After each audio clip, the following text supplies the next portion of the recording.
Hello friends, welcome to honey JS academy. జనవరి 6th daily current affairs with GS points. ఈరోజు ఒక 4 ముఖ్యమైన polity articles updates వచ్చింది. తర్వాత సైన్స్ అండ్ టెక్నాలజీలో న్యూక్లియర్ ఎనర్జీ అని చెప్పేసి మరొకసారి వార్తల్లో వచ్చింది. తర్వాత ఈ పిఎస్ఎల్విసి 60 ఏదైతే ఉందో స్పేస్ లోపల మరొక పెలోడ్ విజయవంతమైంది. సో పిఎస్ఎల్విసి 60 మొత్తము 24 పెలోడ్స్ని పంపింది. అందులో ఇస్రో 14 పెలోడ్స్, ప్రైవేట్ సంస్థల 10 పెలోడ్స్. ఆ 10 పెలోడ్స్ compulsory APPSC group 2 mains exam దగ్గరలో ఉంది కాబట్టి క్షుణ్ణంగా అధ్యయనం చేయాలి. వై? బికాస్ ఇలా ప్రశ్న వస్తుంది. సో ప్రైవేట్ సంస్థ మీద అడగవచ్చు, ఆ సంస్థ యొక్క పెలోడ్ మీద అడగవచ్చు, ఆ పెలోడ్ ఎందుకోసం అని చెప్పేసి లక్ష్యాన్ని అడగవచ్చు. 1 క్వశ్చన్ మనం ఎక్స్పెక్ట్ చేస్తున్నాము ఆ 24 పెలోడ్స్ నుంచి. మనకి రోజు ఆ విజయవంతమైన కొద్ది పేపర్లో వస్తూ ఉంటుంది, వాటిని అప్డేట్ చేసుకోవాలి కంపల్సరీ. సో ఫస్ట్ చూసినట్లయితే పాలిటీ ఆర్టికల్ కొలీజియంలో మార్పు వచ్చిందండి. ఇది ఇంగ్లీష్ వర్డ్ కూడా సేమ్ మనకు ఉంటుంది, ఎటువంటి ఇబ్బంది లేదు. సో కొలీజియంలో మార్పులు వచ్చినాయి. ఫస్ట్ మార్పు ఏంటని చెప్పేసి చూస్తే, ఎవరైతే హైకోర్టు న్యాయమూర్తిగా ఎలివేషన్ జరుగుతుందో అంటే పదోన్నతి వస్తుందో ఈ హైకోర్టు జడ్జీలకి ఇంటర్వ్యూ కండక్ట్ చేస్తారట. ఇంతకుముందు లేదు, ఇప్పుడు కండక్ట్ చేస్తారట. ఒక మంచి మార్పు అన్నట్టు ఇది. సుప్రీంకోర్టు కొలీజియం ఎవరినైతే హైకోర్టు న్యాయమూర్తిగా ఎలివేట్ చేస్తుందో, సో దీన్ని ప్రమోషన్గా మనం పదాన్ని ఉపయోగించొద్దు, ఎలివేషన్ చేస్తుందో ఆ వ్యక్తికి ఇంటర్వ్యూ కండక్ట్ చేస్తుందట. సాటిస్ఫై అయితే సిఫార్సు చేస్తుంది. ఇంతకుముందు లేదు సిస్టమ్ కాబట్టి కంపల్సరీ మనం అప్డేట్ చేసుకోవాలి. సెకండ్ది, ఈ కొలీజియం లోపల ఇన్ఫ్యాక్ట్ ఆ సిఫార్సు చేసే న్యాయమూర్తి యొక్క ఎవరైనా బంధువులు ఉన్నట్లయితే సో అతన్ని సిఫార్సు చేయకూడదని చెప్పేసి మరొక నిబంధన తీసుకొచ్చారు. అంటే మనకి కొలీజియం మీద ఒక అపవాదు ఏంటని చెప్పేసి చూస్తే, సో బంధు ప్రీతి ఎక్కువ ఉంటుంది. మనం గ్రూప్ 1 మెయిన్స్ లోపల కొలీజియం నెగిటివ్ పాయింట్స్ రాయమంటే బంధు ప్రీతి కనిపిస్తుంది. సో సుప్రీంకోర్టు కొలీజియం లోపల ఒక తండ్రి ఉన్నప్పుడు కొడుకుని హైకోర్టు న్యాయమూర్తిగా, సుప్రీంకోర్టు న్యాయమూర్తిగా సిఫార్సు చేసే అవకాశం ఉంటుంది.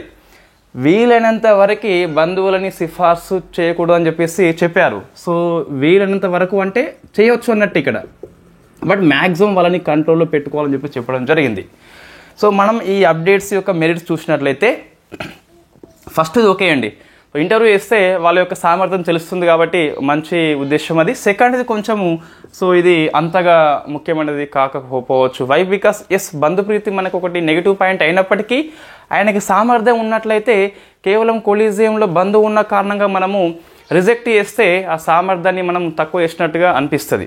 సో సెకండ్ది కొంచెము కాంట్రవర్షియల్ ఇష్యూ అండి. ఇవి రెండు కంపల్సరీ మనము మార్పులు అని చెప్పేసి గుర్తుపెట్టుకోవాలి.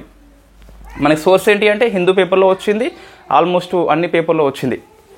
సో నెక్స్ట్ మనకి జిఎస్ పాయింట్ ఆఫ్ వ్యూలో మనం డిస్కస్ చేసినాం కొలీజియం ఎలా పుట్టుకొచ్చిందని చెప్పేసి. ఇది రాజ్యాంగంలో ఉందా? సో లేదు. ఉంటే ఏ ఆర్టికల్ అని చెప్పేసి మీరు ఆన్సర్ చేయండి. రాజ్యాంగంలో మనకి సో ఏ ఆర్టికల్ లేదు. 395 ఆర్టికల్స్ చూస్తే ఇక్కడ మీకు కనిపించదు. మరి పార్లమెంటు చట్టం చేసిందా? సో పార్లమెంట్ చేసే చట్టాల్లో మీకు ఎక్కడ కూడా కనిపించదు. మరి ఎక్కడ వచ్చింది ఇది అంటే సుప్రీంకోర్టు యొక్క తీర్పు నుంచి ఇది ఉద్భవించింది. సో ఇది మనకి ఆప్షన్లో పెట్టాలి. సుప్రీంకోర్టు తీర్పు ఏంటని చెప్పేసి చూస్తే 1993లో famous known as second judge కేసుగా పిలుస్తాం. ఈ సెకండ్ జడ్జి కేసులో ఈ కొలీజియం వ్యవస్థ పుట్టుకొచ్చింది. ఎందుకు కాంట్రవర్సీ అయింది అంటే, మనకి 124 ఆర్టికల్ ఏమని చెప్తుంది? 124 ఆర్టికల్ అని చెప్పేసి every judge of the supreme court of India appointed by president of India in consultation with CJ అని చెప్పేసి ఆర్టికల్లో ఉంటుంది. సో మనకి ఇది very famous case, first case అని చెప్పేసి ఉంటుంది. సో అక్కడ ఈ కన్సల్టేషన్ అనేది ఒక సాంప్రదాయం మాత్రమే. కన్సల్టేషన్ మీన్స్ కన్సెంట్ కాదు. సంప్రదింపుల ప్రక్రియ అనేది సమ్మతికి దారి తీయదు, సమ్మతి అవసరం లేదని చెప్పేసి ఫస్ట్ జడ్జి కేసు చెప్తుంది. సెకండ్ జడ్జి కేసు మాత్రము కన్సల్టేషన్ మీన్స్ కాన్కరెన్స్ లేదా కన్సెంట్. సంప్రదింపుల ప్రక్రియ అంటే సమ్మతి. సుప్రీంకోర్టు కొలీజియం సమ్మతి అవసరం అని చెప్పేసి సెకండ్ జడ్జి కేసు ద్వారా ఈ కొలీజియం సిస్టమ్ పుట్టుకొచ్చింది. సుప్రీంకోర్టు లాజిక్ ఏంటి, కొలీజియం ఎలా తీసుకొచ్చింది? సో మంచి లాజిక్ సుప్రీంకోర్టు పట్టుకుంది. ఏంటని చెప్పేసి చూస్తే ఆర్టికల్లో ఏముంది? Every supreme court judge appointed by president of India. ఇక్కడతో పులి స్టాప్ అయితే అయిపోవాలి. సో ఇంకేమున్నది? పూర్తి కాలేదు. ఏ వాక్యం ఉంది? ఇన్ కన్సల్టేషన్ విత్ సిజేఐ అని చెప్పేస్తున్నది. మన రాజ్యాంగ యొక్క నిర్మాతలు ఎవరైతే ఉన్నారో వాళ్ళు ఈ వర్డ్స్ రాసినలు అంటే సిజేఐకి ఇంపార్టెన్స్ ఇచ్చినట్టుగా భావించాలి. సో ఇప్పుడు మనము ఇంపార్టెన్స్ ఇస్తున్నామని చెప్పేసి ఒక కొలిజియం సిస్టాన్ని ఆవిష్కరణ చేసింది 1993లో. ఏమన్నది అంటే సిజేఐతో పాటు ఒక 2 సీనియర్ మోస్ట్ న్యాయమూర్తులు ఉంటారు. తర్వాత ఇది 1998లో సిజేఐ ప్లస్ 4 జడ్జిగా మారిపోయింది. సో ఇది మన కొలిజియం గురించి బ్రీఫ్గా చూసుకున్నట్లయితే. సో నెక్స్ట్ ఆర్టికల్, సుప్రీంకోర్టు భలే లాజిక్ పట్టిందండి. రాజ్యాంగ నిర్మాతలు అట every judge of supreme court appointed by president of India అని చెప్పేసి ఇక్కడ ఫుల్ స్టాప్ పెట్టేవాళ్ళు. వీళ్ళకి ఇంపార్టెన్స్ లేకుంటే ఫుల్ స్టాప్ పెట్టలేదు, కంటిన్యూషన్ జరిగింది అంటే ఆ కన్సల్టేషన్ని కన్సెంట్గా చదువుకోవాలి. సంప్రదింపుల ప్రక్రియ అంటే సమ్మతిగా అని చెప్పేసి సుప్రీంకోర్టు వివరించింది. సుప్రీంకోర్టుకు అధికారం ఎక్కడిది అంటే ఈ దేశం లోపల రాజ్యాంగాన్ని అంతిమంగా వ్యాఖ్యానించే అధికారము సుప్రీంకోర్టుకి మాత్రమే ఉంది కాబట్టి ఆ అధికారాన్ని ఉపయోగించుకొని వ్యాఖ్యానించడం జరిగింది. సో నెక్స్ట్ సెకండ్ ఆర్టికల్ అండి, ఇది చట్టబద్ధ సంస్థల కిందికి వస్తుంది.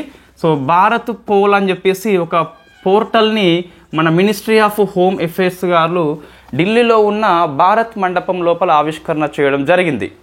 సో మీకు ఈ గవర్నెన్స్ అని చెప్పేసి సిలబస్లో ఉంది, దాని కింద కూడా వస్తుంది, ఎస్ఎన్టీ కింద కూడా వస్తుంది. ఏంటి భారత్ పోల్ అని చెప్పేసి చూస్తే మనకి ఇంటర్పోల్ తెలుసు. సో ఈ ఇంటర్పోల్తోని మనము మంచిగా కనెక్షన్ కావడానికి ఇంటర్పోల్ కొన్నిసార్లు నోటీస్ జారీ చేస్తుంది, red notice, blue notice, black notice అని చెప్పేసి జారీ చేస్తుంది కదా. అటువంటి జారీ చేసినప్పుడు సమన్వయం చేసుకోవడానికి ఈ పోర్టల్ బాగా పనికొస్తుంది. ఇంటర్పోల్తో సమన్వయం చేసుకోవడానికి భారతదేశం యొక్క డిజిటల్ ఈ గవర్నెన్స్ పేరే భారత్ పోల్గా పిలుస్తాం. అంటే ఎప్పటికప్పుడు ఇంటర్పోల్ ఎటువంటి సందేశాలు ఇస్తుందని చెప్పేసి ఇందులో అప్డేట్ చేస్తాము. ఇతర కంట్రీస్తోని కనెక్షన్ కావడానికి కూడా ఈ పోర్టల్ బాగా పనికొస్తుంది. మరి పోర్టల్ ఎవరు డెవలప్మెంట్ చేసిండ్రు? So easy answer CBI development చేసింది. సో మనం ఆన్సర్ తెలియకనే పెట్టవచ్చు. వై? బికాస్ ఇంటర్పోల్కి అనుబంధ సంస్థ భారతదేశం లోపల సిబిఐ అని చెప్పేసి పిలుస్తాం. కాబట్టి Bharat portal developed by CBI అని చెప్పేసి మనం ఈజీగా చదువుకోవచ్చు. మరొక పాలిటీ ఆర్టికల్ చూస్తే సో ఒక సదస్సు మనకి వార్తల్లో వచ్చిందండి, అది పంచాయతీ సే పార్లమెంటు 2.0 అని చెప్పేసి పిలుస్తాం. ఇది 3వ ఆర్టికల్ ఈరోజు. సో ఫస్ట్ వచ్చేసి కొలిజియం అని చెప్పేసి డిస్కస్ చేసినాం, కొలిజియంలో వచ్చిన మార్పులు అని చెప్పేసి. సెకండ్ ఇది ఒక పోర్టల్ ఈ గవర్నెన్స్ కిందకి వస్తుంది. నెక్స్ట్ థర్డ్ది పంచాయతీ సే పార్లమెంట్ 2.0 అని చెప్పేస్తుంది. ఇది లోక్సభ లోపల లోక్సభ స్పీకర్ మనకి ఓం బిర్లా అని చెప్పేసి స్టార్ట్ చేయడం జరిగింది. ఏంటి, పంచాయతీ నుంచి పార్లమెంట్కి కొంతమంది మహిళలు వచ్చేలా తర్ఫీదు ఇస్తారు, ట్రైనింగ్ ఇస్తారు, వర్క్షాప్ కండక్ట్ చేస్తారు అన్నట్టు. అయితే ఏ మహిళలు అని చెప్పేసి చూస్తే 22 రాష్ట్రాలు మరియు యూటీ నుంచి 502 సర్పంచులను ఎంపిక చేసి ట్రైనింగ్ ఇస్తున్నారు, వర్క్షాప్ లాంటి కండక్ట్ చేస్తున్నారు. రాజ్యాంగం యొక్క రూల్స్ కావచ్చు, పార్లమెంట్ యొక్క ప్రొసీడింగ్ కావచ్చు, అన్నిటిని వీళ్ళకి ఎక్స్ప్లెయిన్ చేస్తారు ఒక 1 వీక్ పాటు. అదే పంచాయతీ సే పార్లమెంట్ 2.0. అచ్చా, ఇంకోటి ఏ ఉమెన్స్ అని చెప్పి చూస్తే అందరు ఉమెన్స్ కాదు, మళ్ళీ కేవలము ఎస్టీ కేటగిరీ ఉమెన్స్ మాత్రమే తీసుకోవడం జరిగింది. దీన్ని ఎవరు అమలు చేస్తున్నారు అంటే ఫస్ట్ ఇది వీళ్ళెవరు ఎస్టీ కాబట్టి ministry of tribal affairs compulsory ఉంటారు. సో ట్రైబల్ అఫేర్స్ కంపల్సరీ ఉంటారు. వీళ్ళతో పాటు నేషనల్ కమిషన్ ఫర్ ఉమెన్ కూడా ఉంటుంది, ఉమెన్స్ కాబట్టి. లోక్సభ సచివాలయం కూడా ఉంటుంది, ట్రైనింగ్ అక్కడే కాబట్టి. సో లోక్సభ సచివాలయం కూడా ఉంటుంది. ఈ ముగ్గురు కలిసి దీన్ని అమలు చేస్తున్నారు. 502 ఎస్టీ సర్పంచులు 22 స్టేట్స్ అండ్ యూటీ నుంచి తీసుకోవడం జరిగింది.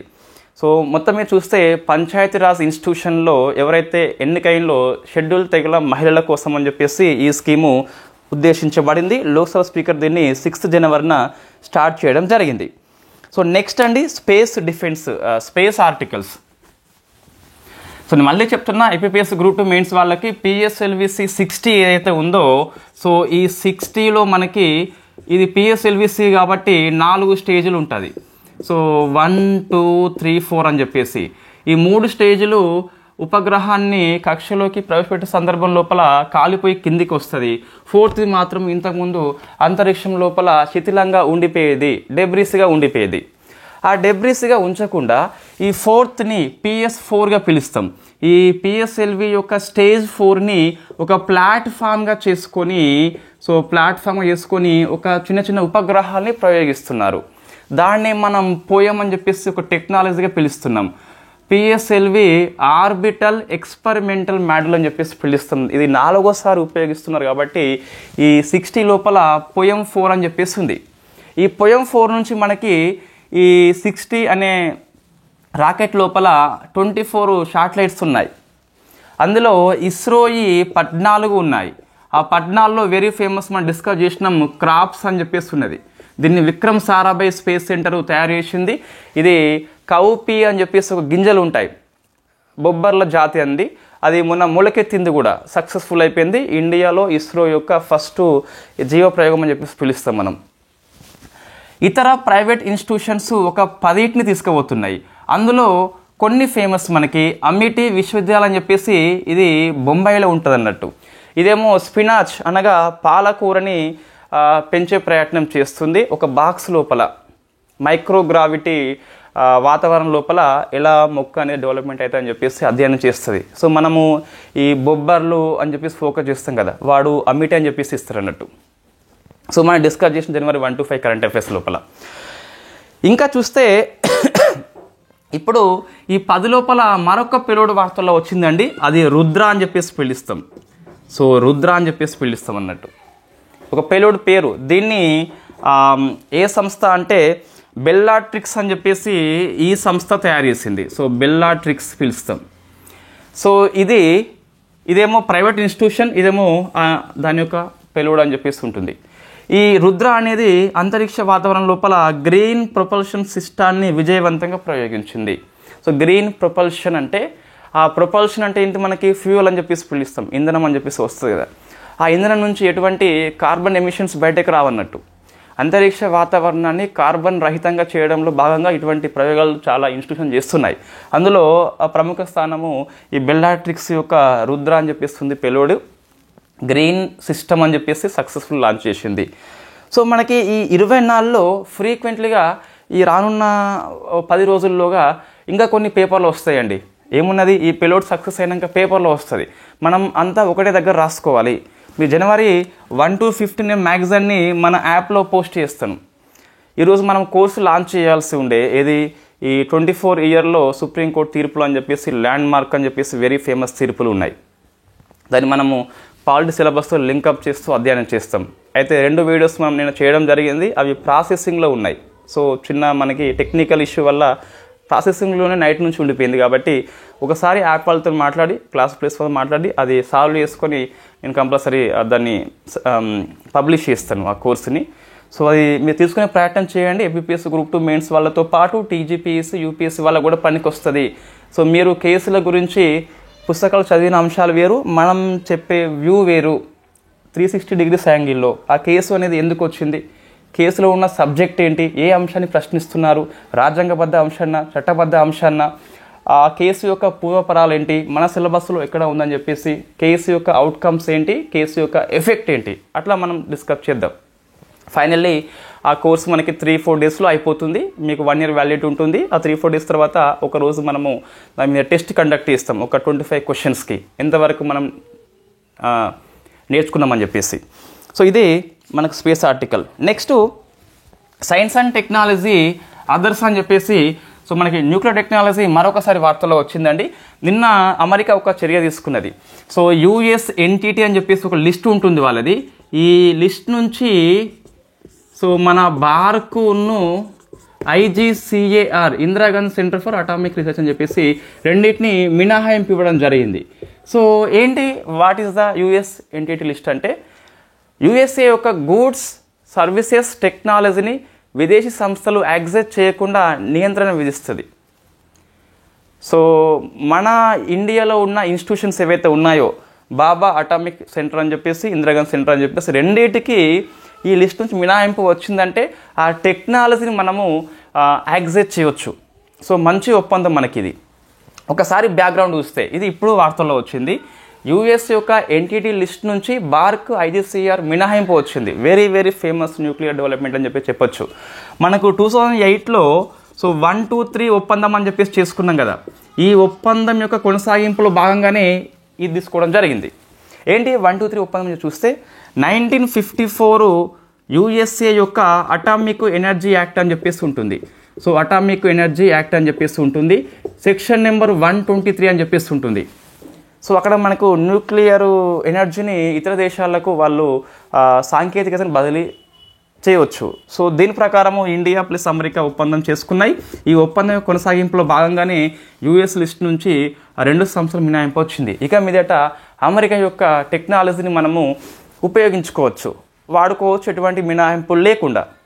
సో ఒక మంచి పరిణామం మనకి. మన యొక్క లక్ష్యం ఏంటి అంటే 2031 నాటికి ఇన్ఫ్యాక్ట్ 22,480 మెగావాట్స్ని ఉత్పత్తి చేయాలి. ప్రజెంట్ చూస్తే 24 రియాక్టర్స్ ద్వారా 8180 అని చెప్పేసి మెగావాట్స్ మనం ఉత్పత్తి చేస్తున్నాం కదా. సో దీని లక్ష్యానికి అనుగుణంగా ఈ ఒప్పందం మనకైతే ఉన్నట్టుగా మనకు కనిపిస్తుంది. సో ఇవి మనకి 6 ఆర్టికల్స్. ఇంకేమైనా అవార్డ్స్ లాంటివి ఉంటే 7th 8th కలిపి ఈరోజు సాయంత్రం చేసే ప్రయత్నం చేద్దాం. So thank you very much.